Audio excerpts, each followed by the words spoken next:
Thank you for joining me for another episode of Keeping It Real with America's Supermom. I'm excited to have a returning guest. We had technical difficulties yesterday that kind of prevented us from having a great conversation related to our finances. I know this is not always the most popular topic, but I think in terms of my household as a mother of 15 children, it is something that is always on the forefront. Right now, my kids are doing summer vacation, and it's like my grocery bill is increasing and entertainment. They always want to go out. I mean, all these different things. It's just crazy. So it is something that we all have to really be conscious of, how it is that we can maintain a lifestyle that we desire when it comes to our finances. So I'm excited to have Charles come back and join us again today. So before we get started with some of these questions related to how we can be successful with our finances and some tips that we can start applying today, I want to give Charles the opportunity to introduce himself. Thank you so much, Michelle.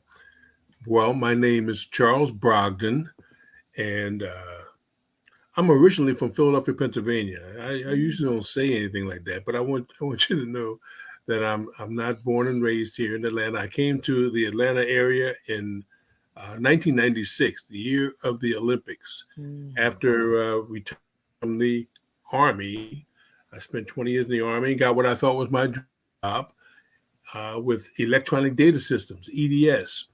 And Mhm. they sent me to the General Motors account in Michigan. And so after leaving the Army, I spent a couple of years in Michigan. Then an Army buddy asked me to come to Atlanta to help him with a startup company in 96. So I came in here in 96, and I've been here Mm. since then. We're not looking to go anywhere, even though my dream is a residence for each season. And that might sound like four residents, but that's three are going to suffice for me. I'm not, and Philadelphia is not one of them. So I'm in, so I'm in Atlanta. I'm from Indiana, so I know Okay. about that cold and Mm, snow and mhm, shoveling the driveway, not happening. absolutely. Yeah. So Atlanta, we're here in Atlanta. We're considering the Georgia mountains or possibly Tennessee, Mm. and the wife likes the tropics, and so we're looking at establishing a presence in Panama, the country of Panama, Mm. and so that's what we're working toward right now. I love that. Now, so Mhm. we just had my son had a classmate of his who is currently, I think, living in Texas, but they're getting ready to move to Costa Rica. Mm, Um, mhm, mhm. so talk to us about, having a home in Panama. Have you ever been there? Yeah, Uh, we how went. does that work? I mean, I don't even know about living, in another place like that. So Well, what are some things you have to consider? uh, I did a bit of research. Mm-hmm. During my time in the military, I was stationed with a few Panamanians, and I Mm-hmm. got interested in the country. And so, like I mentioned, my wife likes the tropical climate, Mm-hmm. and so that's what we were looking at. We were looking at something that's not too far. I could jump on a plane, and 2 or 3 hours we get there. But Panama is geographically uniquely situated. It avoids a lot of the weather, a lot of the tropical storms Mm. coming through. And we looked at Puerto Rico. No, not Puerto Rico. We didn't consider Puerto Rico. We looked at Costa Rica. We Mhm. looked at Belize. Those two for that, and all Central America, basically, Mhm. knowing that we're going to have to learn Spanish in order to thrive there, right? But See? nevertheless, huh? but what's happened is I'm looking for a place where I don't have to rebuild every time a hurricane or some crazy weather comes Mhm. through. And Mhm. so Belize and Costa Rica, Costa Rica gets hit sometimes, and Costa Rica has an active volcano on it, and so I didn't necessarily want to be around that, And so, so Panama ended up being a Mm. spot that we settled on. We spent about 10 days about a couple of years ago just to check it out, to figure it out. We're going to go again to check out the other side of Panama, but you know, the it's tropical, so you have warm weather, you have the monsoon season, Mhm. and but it's relatively close to the U.S. Um, is U.S. friendly? It's or let's say it's getting Mhm. friendlier because since we used to run the Panama Canal for a Mhm. number of years, and I believe it was Jimmy Carter that turned it over uh, Mhm. back to them in 2000, and there's no currency exchange necessary there. They use the dollar. The dollar is their currency there. So, you know, we went down to see if we could continue to earn money while we were down there, even though the cost of living is considerably cheaper than it is here. Mm. But we're not going. We're not looking to just relocating to Panama. We want to have a spot down there where we can spend um, 3 months, maybe. That kind of Mm. 3 months. We're still going to be Americans. Panama has an excellent what they call pensioner program. Uh, Mhm. Anybody over, I think the age is 55, so we're certainly into that, right? And you get 25% off a lot of the things, particularly Oh. airfare, 25%. They have great doctors down there. Um, Food is relatively cheap down there. Mhm.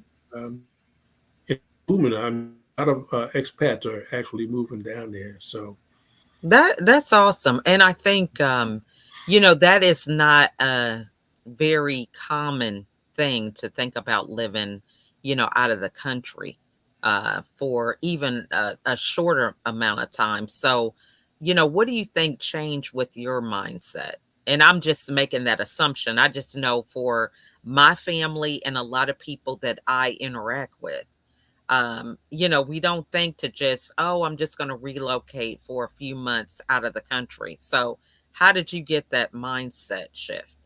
well, I think it started as a result of my military experience. Mhm. So I'm not, I'm not afraid of moving around and Mhm. getting into different cultures and whatnot. Um, the way things were going here politically over the last few years, Mhm. I wanted a place where I could go and not have to, spend a lot of time trying to figure out how to get there. And Mm. so that's it. I mean, like I said, we went down there. We rented a condo, Mhm. and we spent about 10 days down there moving around, and it's great. It had a lot of great history down there, Mhm. and the people are very friendly down there. Mhm. So, Love that. mhm. That's awesome. Okay. So, learn something new every day. I think that's great.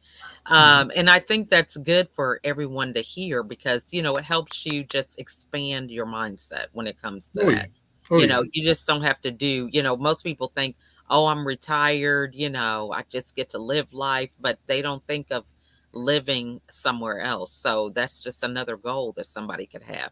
no, But I'm excited to talk about paying yourself first. So we were able to kind of touch a little bit on this topic yesterday through our unusual interview style where I'm asking you questions on the back chat and hmm you're speaking so everybody could hear. But I think this is an important concept to kind of go over because, if I was to tell my kids that, for example, pay yourself first, I know in their mind it's like, oh, I get this money and I'm going to go get me some shoes or, I'm going to go eat what I want to eat and, use it on fast food and things like that. So, can you dive a little deeper into that concept of paying yourself first? sure, sure, yeah.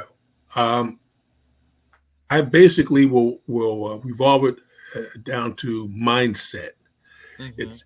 It's what we think about and what we've experienced, um, where we've been, what we've heard about, all those kind of things basically have a very great influence on how we deal with money.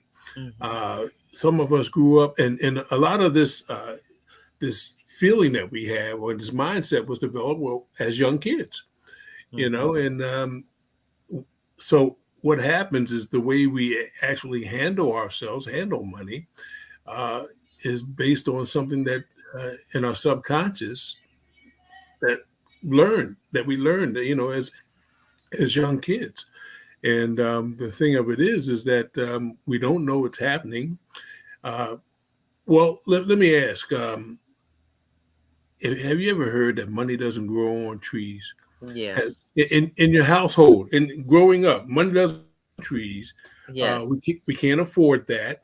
And depending on what kind of an environment we come from, Mhm. we wear that as we grow older, and we Mhm. probably even find ourselves saying it to our kids, and so just understand that what you model is either going to be replicated or um, dis- dispense stuff, Mhm. like for example, if mom was a spendthrift, um, and you don't want to be a spendthrift, well, you're going to do everything opposite than mom did.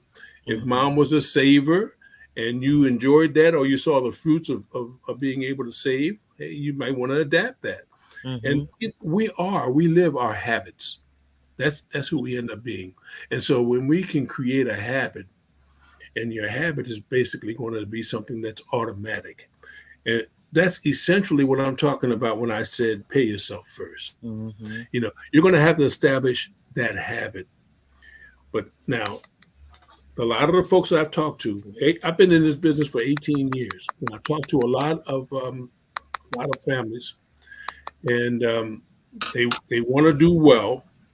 They want to. Matter of fact, they have some of them have big aspirations, but the reality is, what do you have right now, and what do you think you can do?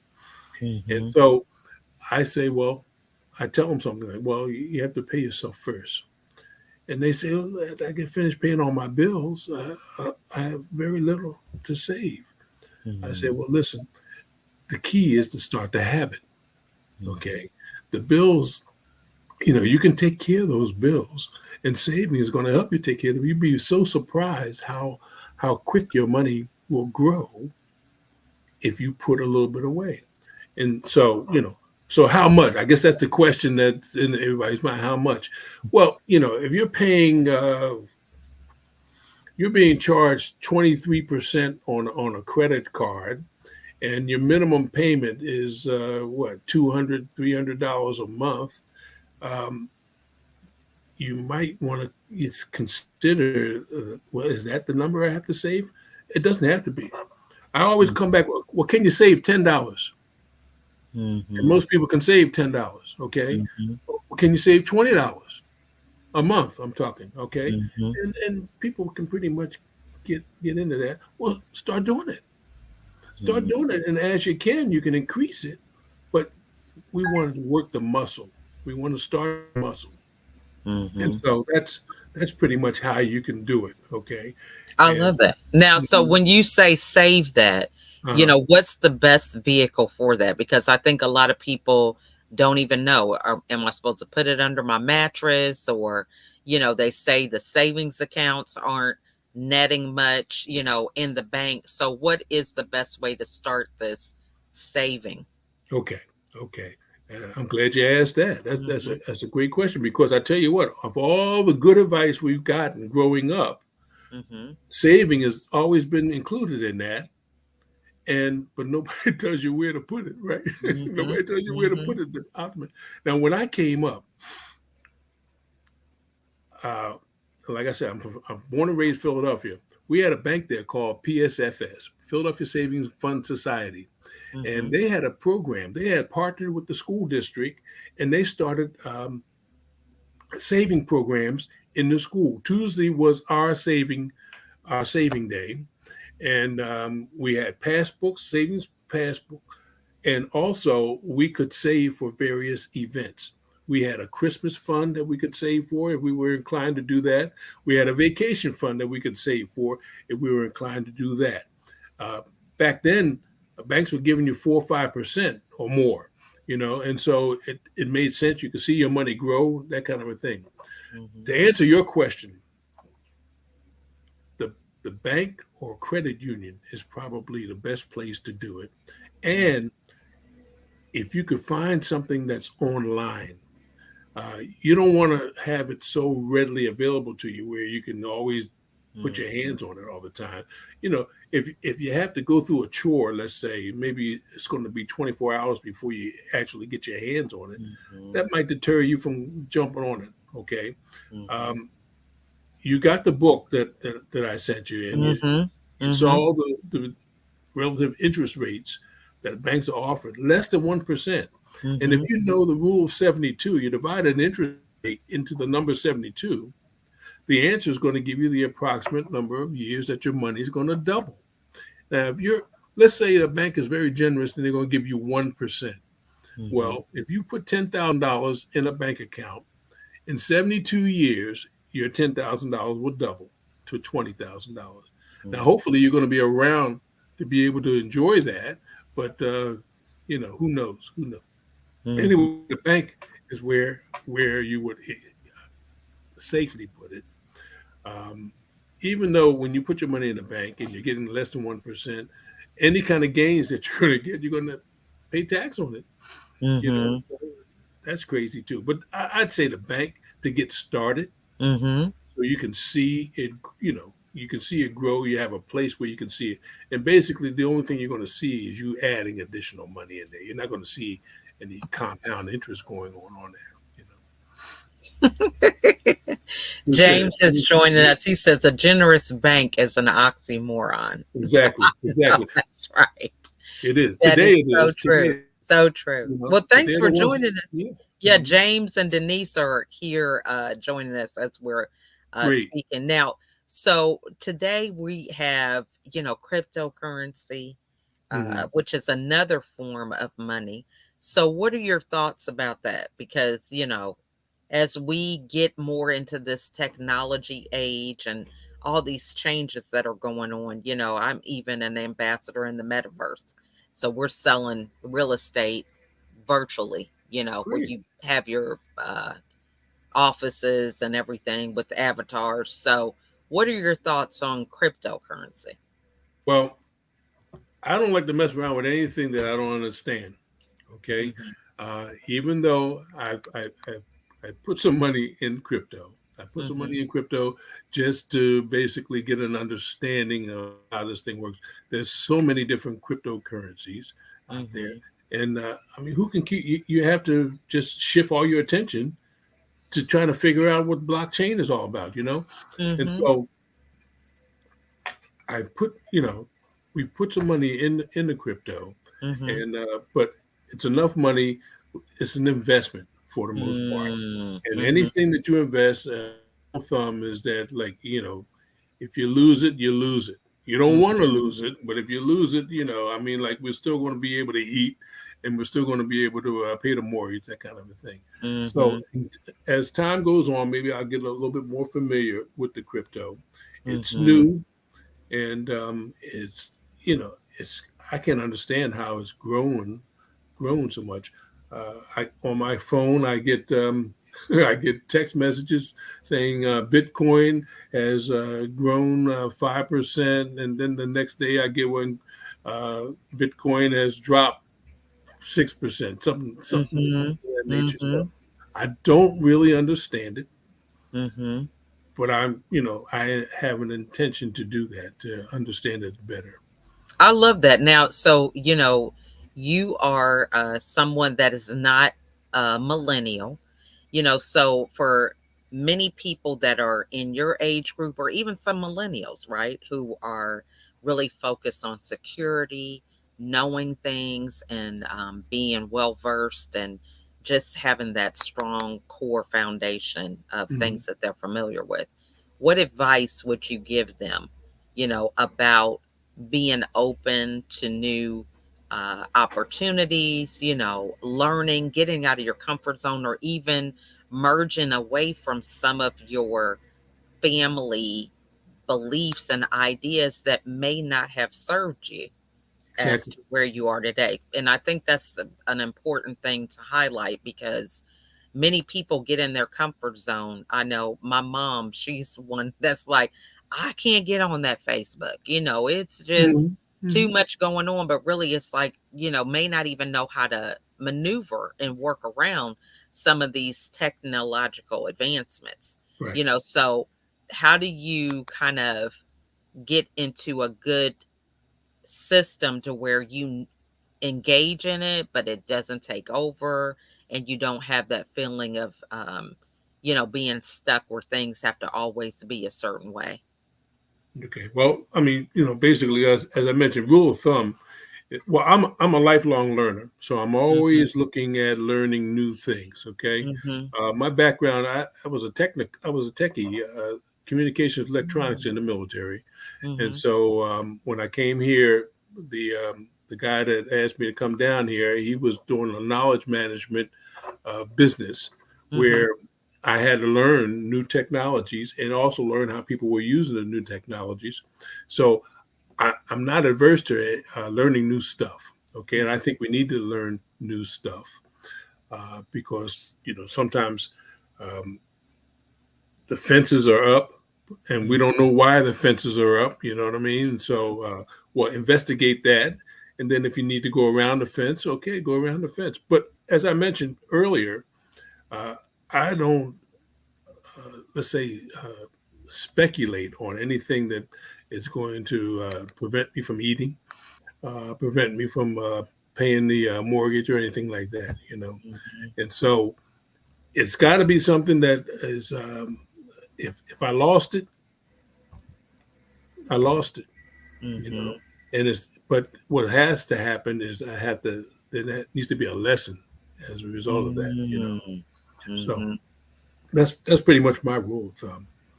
I wouldn't advise anybody. I mean, in my capacity as a financial educator, I, mhm, I wouldn't advise anybody to put their money anywhere. That's why I'm my goal is to raise people's awareness to a lot of the things that they weren't taught in school, might not have heard it at home, and mhm. let them make their own decisions on what they need to do. Find out hopefully ask the right questions so you can be able to make a good assessment of what's going on, what you're doing. I love that. Now, so what are some things I love how you brought this to us in terms of habits, Mhm. right? Mhm. I wrote that down. You said we live our habits. Yeah. So, Yeah. what are some things that you do in your daily routine? Because, we've got gas prices, food shortages, all this kind of gloom and doom Mhm. that's going on. But in order for you, and even being a financial educator, you Mhm. know, this isn't a topic that a lot of people kind of are excited about. No, We no. kind of have these habits, we say these cliches that a lot of us were taught that really don't even serve where we're trying to go. So, what do you do on a daily basis that helps you to maintain that positivity and being in that learning mindset, in spite of what's going on around you? Mhm. I'm a reader. And Hmm. so I like to read. I like to read about other people's lives. I like to read about new things, Hmm. and then if something intrigues me, I'll investigate it even further.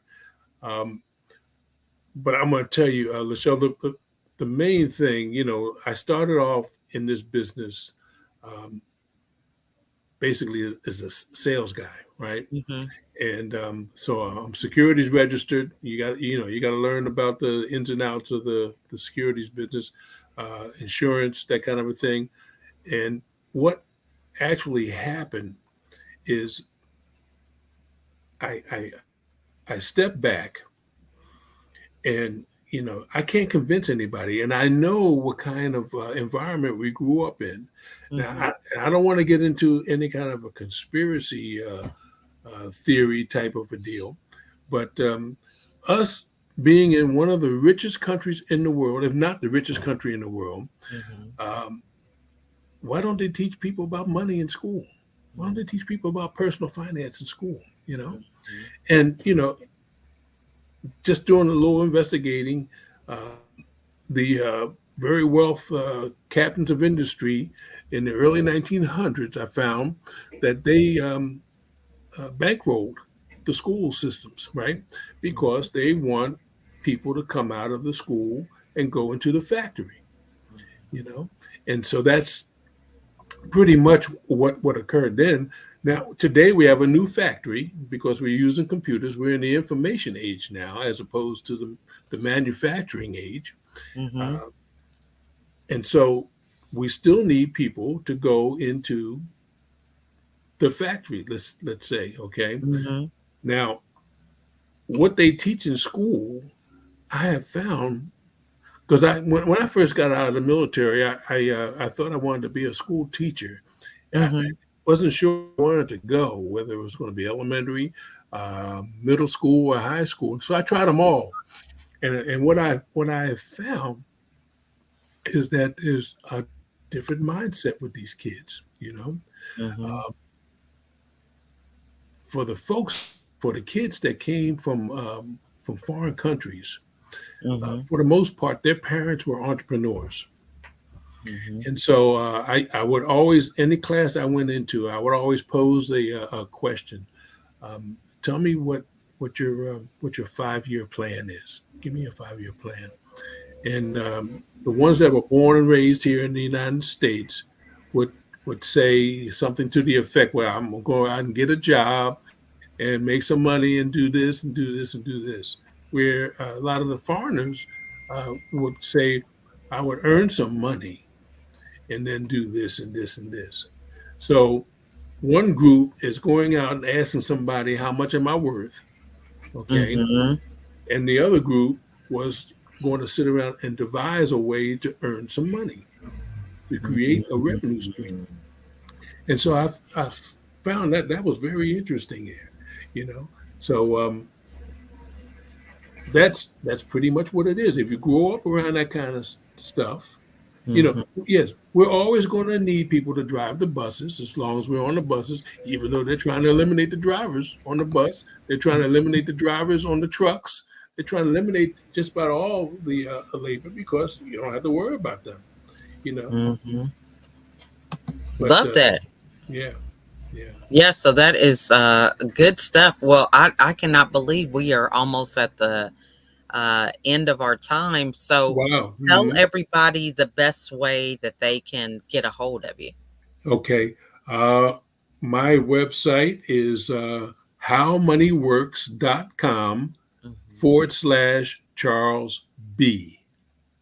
And from there, you can once you get on that site, you can download items that you find helpful for you. My contact information is there, my phone number, my Mhm. email address.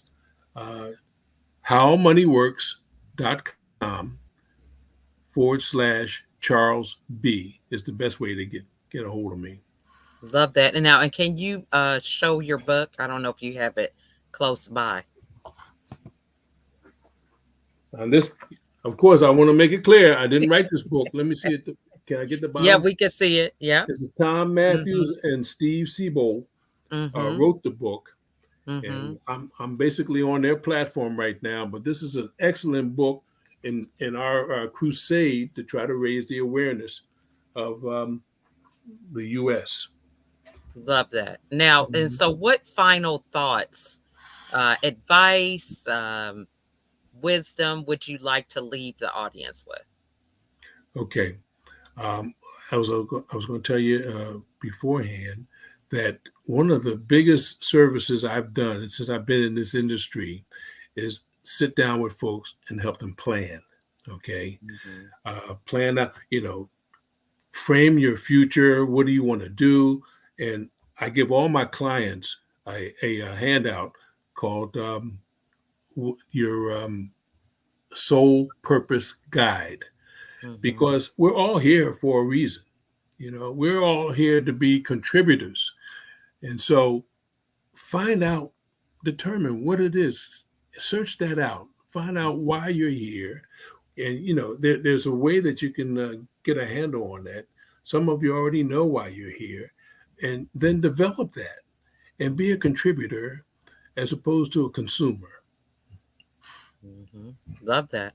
Mhm. Well, that is some great, great, wise advice. And thank you so much for this conversation. I just love hearing the insights of other people. It really helps me to get out of my comfort zone. Mhm. And I think for a lot of people, talking about money is very uncomfortable for some It is. people. It is. But, It is. it shouldn't be. I mean, it's like, when you think about taking care of yourself and taking care of your family, that should be a given that about finances. I mean, to me, that's the same as breathing, eating, hygiene, and everything else is just something you got to do. So, the fact that it is kind of an uncomfortable topic is crazy to me, so I Make it think make that, it comfortable.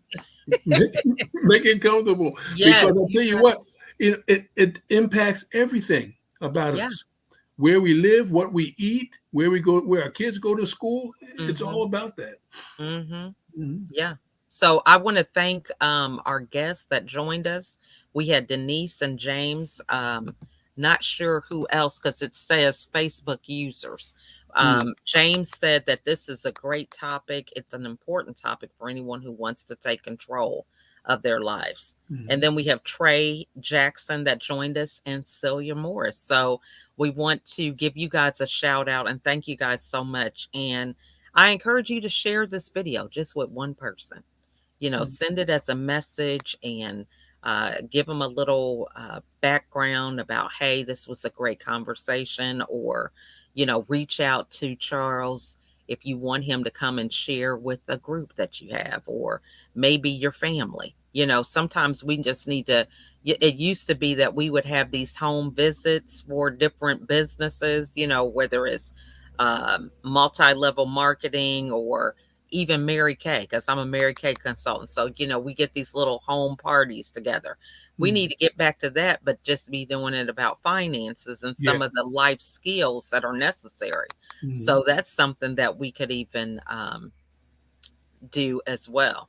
So, lots of great content that was added. We had several guests who shared some great insights. So I encourage you guys to go back and review some of those comments. And a lot of it is just, it's so funny being over here on the other side. You're over here trying to have a conversation and stay focused, but then you got comments on the background and all these different things that are happening, and loving the engagement though, because I think conversation is how we begin to change our perspectives on That's life. right. That's right. So just a simple conversation. So thanks again, Charles, for being here.